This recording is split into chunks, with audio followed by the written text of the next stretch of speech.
Ghaziabad incident. ముగ్గురు minor బాలికలు, అక్క చెల్లెళ్ళు ముగ్గురు కూడా, ఒకరు 16 సంవత్సరాలు, ఒకరు 14 సంవత్సరాలు, ఒకళ్ళు 12 సంవత్సరాలు.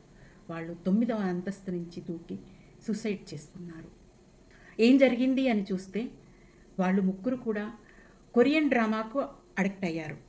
వాళ్ళ పేర్లను కూడా కొరియన్ పేర్లుగా మార్చుకున్నారు. 2 సంవత్సరాల నుంచి వాళ్ళు స్కూల్కు వెళ్ళడం లేదు. స్కూల్ మానేశారు. ఇంట్లోనే మొబైల్ పట్టుకొని కొరియన్ డ్రామాలు చూస్తూ, కొరియన్ వాళ్ళలాగా వాళ్ళని ఊహించుకుంటూ సమయం గడుపుతున్నారు. కుటుంబ సభ్యులతో మాట్లాడడం లేదు, వాళ్ళు వేరే వాళ్ళతో కలవడం లేదు, ఆట లేదు, చదువు లేదు, ఏమీ లేదు. Korean pops, Korean task based games, Korean డ్రామాలు ఇవి చేస్తూ వాళ్ళు గడిపేస్తున్నారు.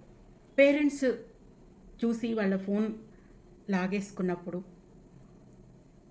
మీకు పెళ్లి చేస్తాము అని తండ్రి అనగానే కొరియన్ వాళ్ళకే ఇచ్చి పెళ్లి చేయాలని ఆ పిల్లలు అన్నప్పుడు అసలు ఎలాంటి సిచ్యువేషన్లో పిల్లలు ఉన్నారు అన్నది మనకు తెలుస్తుంది.